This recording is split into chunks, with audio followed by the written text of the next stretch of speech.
जय मां दुर्गा। जय मां दुर्गा। जय मां काली। जय मां काली। मथुरापुरेर पवित्र भूमि के आमी प्रणाम जानाई।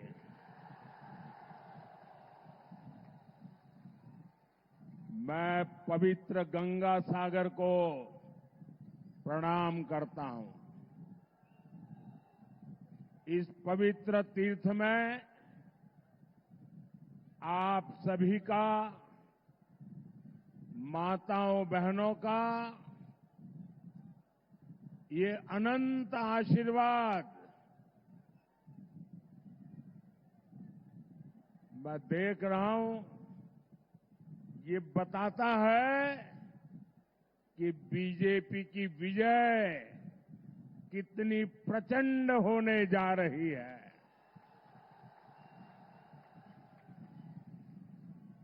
मुझे बताया गया कि परसों साइक्लोन के कारण यहां बहुत बारिश हुई, मंडप बनाना भी मुश्किल था,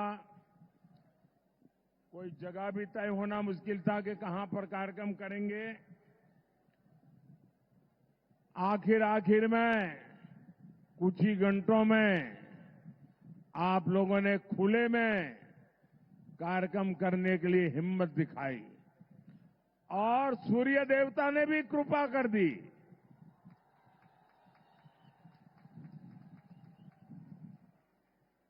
इतने कम घंटों में इतनी बड़ी रैली की योजना बनाना, मैं आप सबको हृदय से धन्यवाद देता हूं। ये तब संभव होता है जब जनता जनार्दन खुद चुनाव की बागडोर संभाले हुए हो। जनता जनार्दन खुद चुनाव का नेतृत्व करती हो, तब ऐसा दृश्य बनता है। मैं आज आप सबको शत शत नमन करता हूं। मैं आज आपके साथ ही कोलकाता के भी लोगों का आभार व्यक्त करूंगा। कल शाम कोलकाता के लोगों ने रोड शो में और उसके पहले भी और उसके बाद भी जो प्रेम दिया, जो स्नेह दिया, जो आशीर्वाद दिए, मैं ये दृश्य कभी भूल नहीं सकता हूं।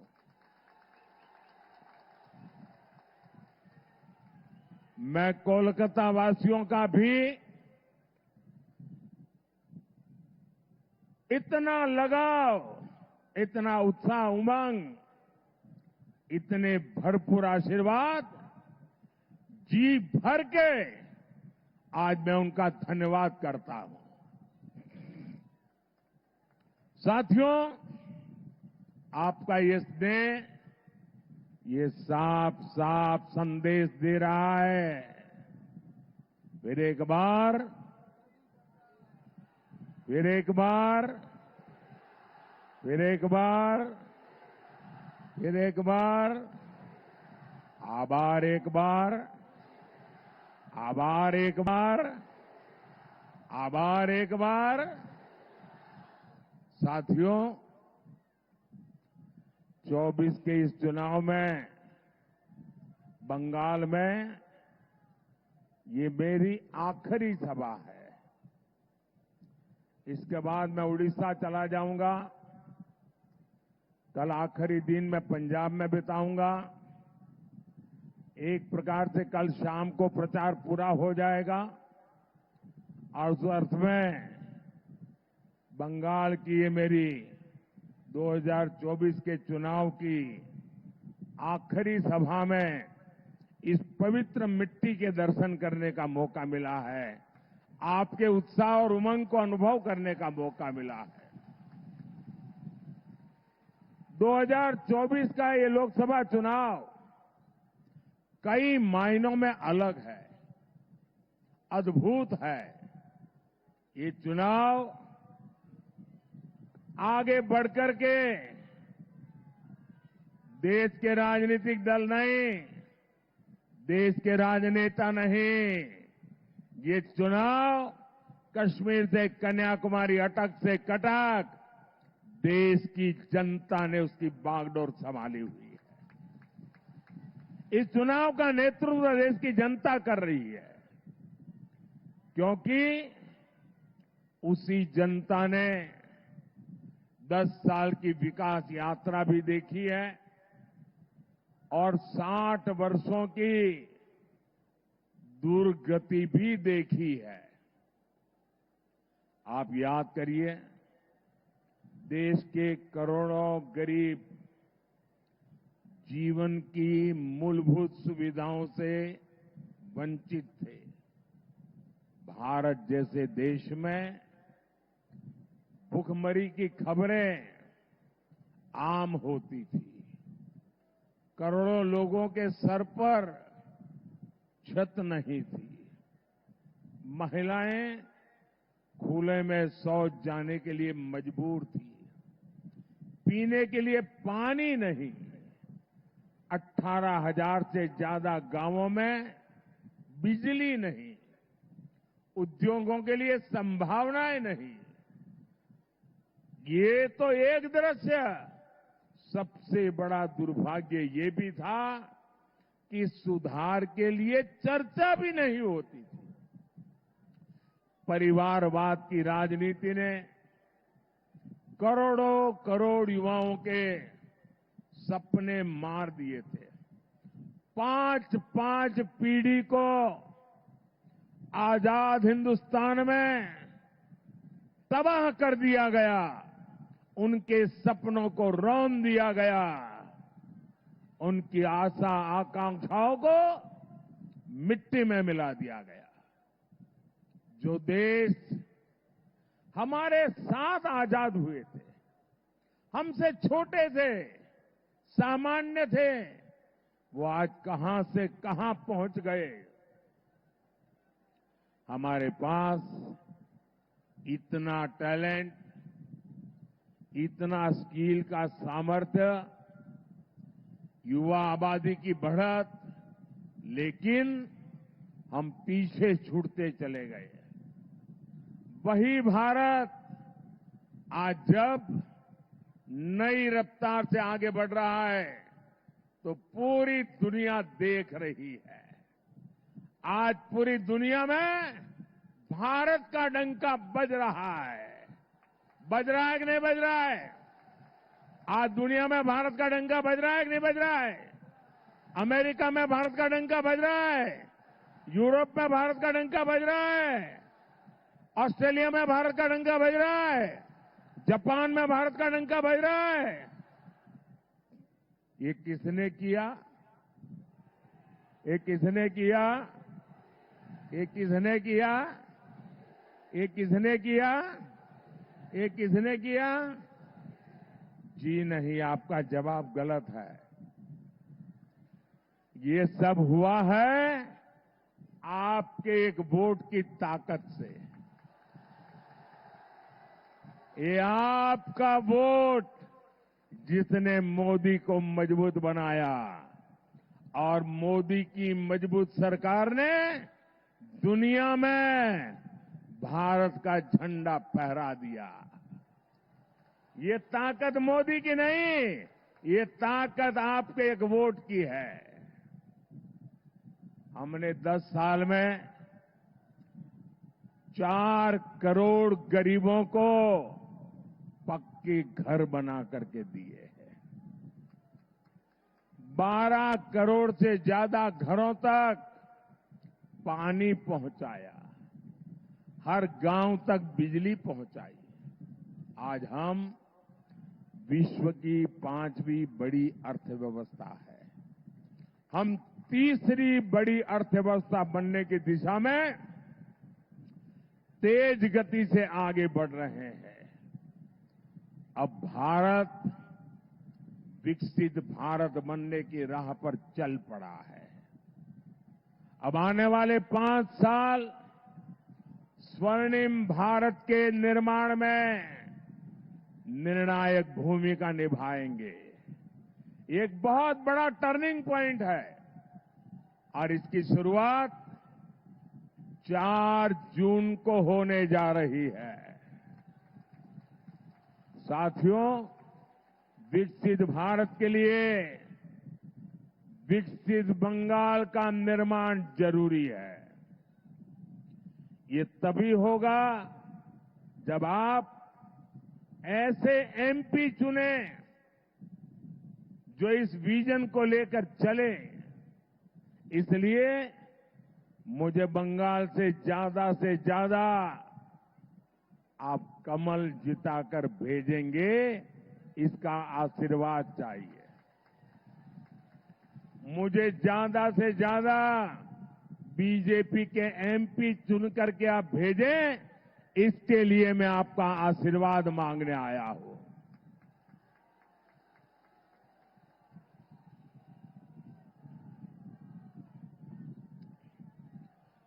मैं आपको भरोसा देता हूं, मैं आपको गारंटी देता हूं, मैं विकसित बंगाल बनाने के लिए पूरी ताकत लगा दूंगा। साथियों, टीएमसी और इंडी जमात वाले बंगाल को विपरीत दिशा में लेकर जा रहे हैं। बीजेपी पर बंगाल के लोगों का प्यार टीएमसी को बर्दाश्त नहीं हो रहा है। इसलिए टीएमसी बुरी तरह बौखलाई हुई है।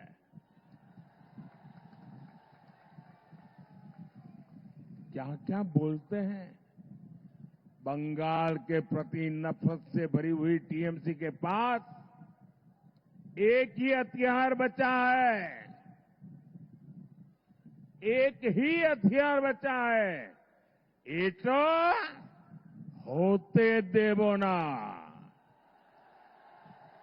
एक ही हथियार, एटा होते देवो ना। विकास के जो काम मोदी करता है, टीएमसी कहती है एटा होते देवो ना। एटा एटा जरा जोर से बोलिए, एटा। हमने महिलाओं की सुरक्षा के लिए हेल्पलाइन बनाई। टीएमसी कहती है एटा एटा होते देवो ना। एटा होते देवो ना। हम देश की हर महिला को उज्ज्वला सिलेंडर दे रहे हैं। बंगाल सरकार लाखों एप्लीकेशन लटकाए हुए हैं। टीएमसी का कहना है एटा एटा होते देवो ना। एटा होते देवो ना। मोदी ने हर गरीब को मुफ्त इलाज की गारंटी दी। अब हम 70 वर्ष से अधिक उम्र के हर बुजुर्ग को बीमारी में मुफ्त इलाज देंगे। लेकिन टीएमसी बंगाल में आयुष्मान योजना नहीं लागू होने दे रही है। टीएमसी कह रही है एटा एटा एटा होते देवो ना। साथियों, टीएमसी की जीत का बहुत बड़ा नुकसान इस क्षेत्र के लाखों फिशरमैन को हो रहा है। केंद्र सरकार मछुआरे भाई बहनों के लिए इतनी सारी योजनाएं चला रही है। हमने मत्स्य पालकों को, फिशरमैन को किसान क्रेडिट कार्ड की सुविधा दी। यहां रायदीगी में हमने फिश कल्चर सेंटर दिया। हमने पीएम मत्स्य संपदा योजना शुरू की। इसके लिए 20,000 करोड़ रुपए से ज्यादा का फंड दिया। लेकिन टीएमसी सरकार का यहां भी वही रवैया, एटा एटा एटा होते देवो ना। टीएमसी बंगाल में फिशिंग से जुड़े केंद्रीय कानून लागू नहीं होने दे रही है। इससे फिशरमैन को इंश्योरेंस क्लेम लेने में दिक्कत आ रही है, बीमा नहीं मिल रहा है। लेकिन टीएमसी वालों को आपकी चिंता नहीं है। इनको तो अपने तोलाबाजों और कट मनी सिस्टम से मतलब है। ऐसी टीएमसी को जरा मुझे पूरी ताकत से बता दीजिए, देश पूरा आपको देख रहा है, क्या ऐसी टीएमसी को आप सजा देंगे? आप टीएमसी को सजा देंगे? कड़े से कड़ी सजा देंगे? हर पोलिंग बूथ में उनका सफाया कर देंगे? साथियों, इस क्षेत्र में नदी कटान रोकने के लिए हमारी सरकार पैसे भेजती है।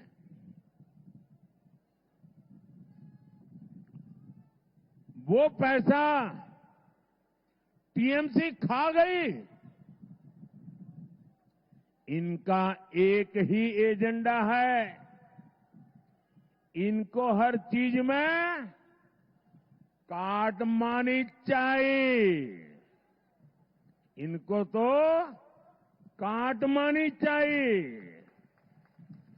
गरीबों के राशन में, पीएम आवास में, यहां तक कि बच्चों के मिड डे मील तक में काटमानी चाहिए, काटमानी चाहिए।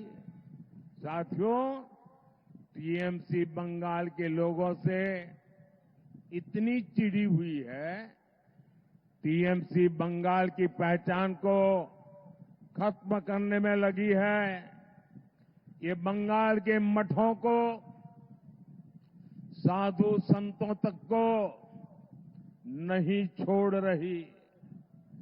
टीएमसी, इस्कॉन, रामकृष्ण मठ और भारत सेवाश्रम संघ जैसी संस्थाओं को गाली दे रही है। इसके गुंडे मठ पर हमला कर रहे हैं।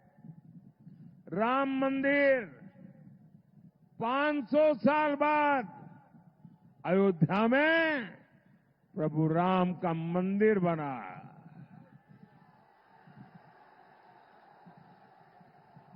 जय श्री राम, जय श्री राम, जय श्री राम।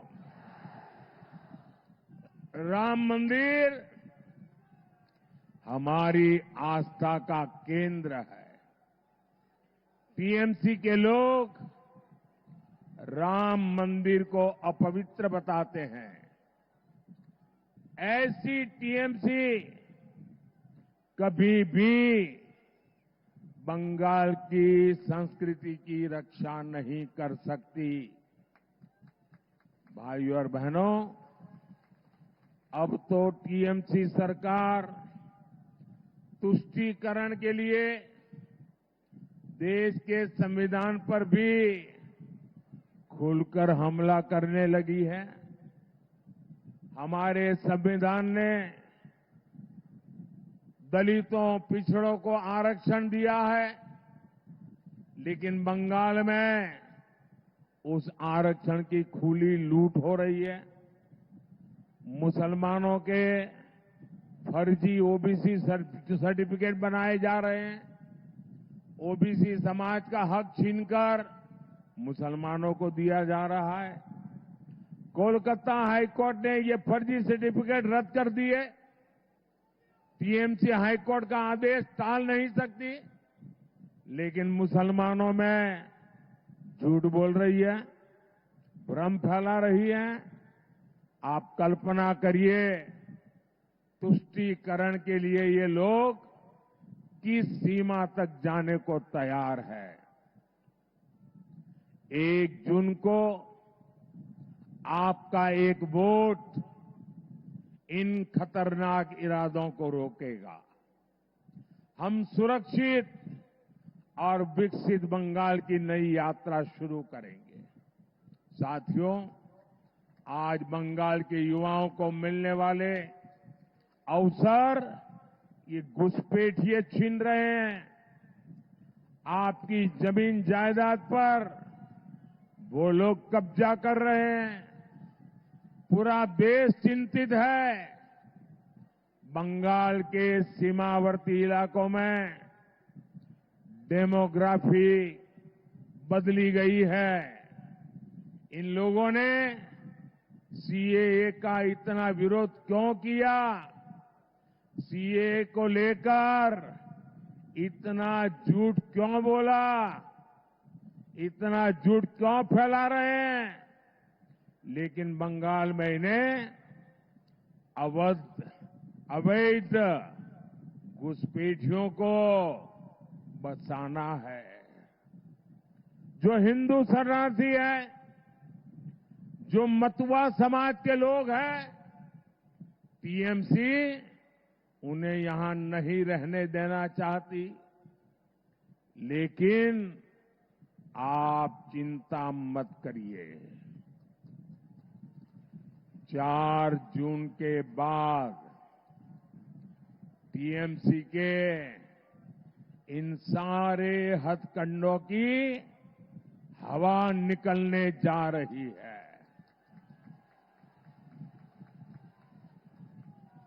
हमारे मतुआ समाज, नामशूद्र समाज को उसके अधिकार मिलकर के रहेंगे, ये मोदी की गारंटी है।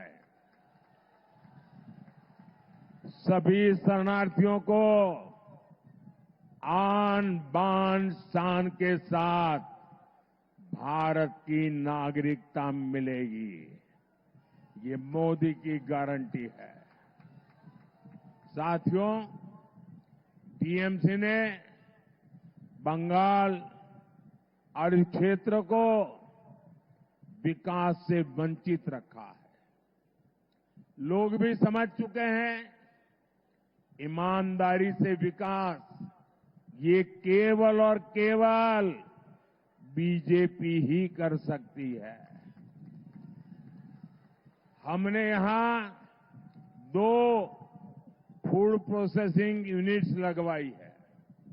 हम कोलकाता पोर्ट के कंजेशन को भी कम करने के लिए काम कर रहे हैं। आप बीजेपी को बंगाल में मजबूत करिए। आपकी हर अपेक्षा बीजेपी ही पूरा करेगी। साथियों, इस बार आपका एक वोट देश की राजनीतिक दिशा भी बदलने का काम करेगा।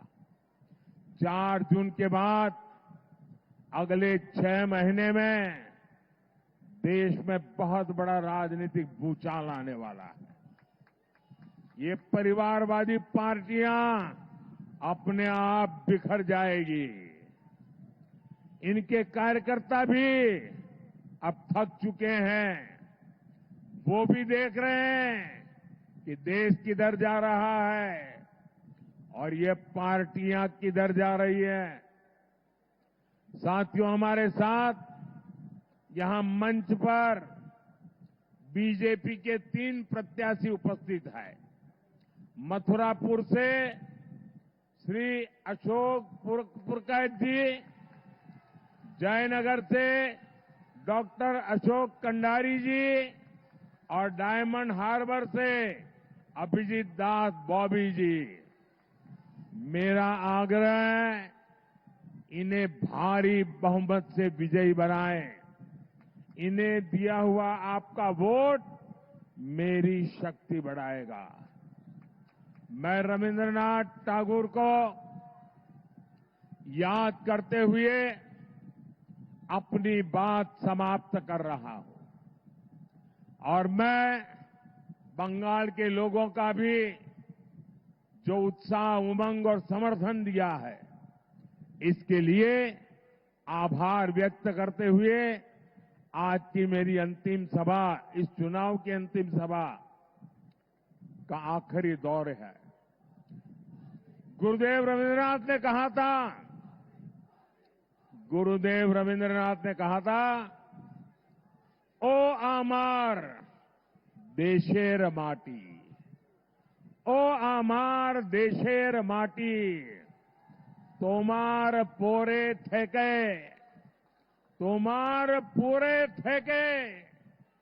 माथा तो माते विश्व मोइर, माथा तो माते विश्व मोइर, तोमाते विश्व मोइर, तोमाते विश्व मोइर, आंचल पाता ओगोमा, तोमार कोले जनोम अमार, तोमार कोले जनोम अमार, मरोन तोमार बुके, तोमार पोरे खेला, आमार दुखे सुखे, आमार दुखे सुखे। बोलिए भारत माता की, भारत माता की, भारत माता की। वंदे वंदे वंदे वंदे वंदे वंदे वंदे वंदे वंदे वंदे वंदे। बहुत बहुत धन्यवाद।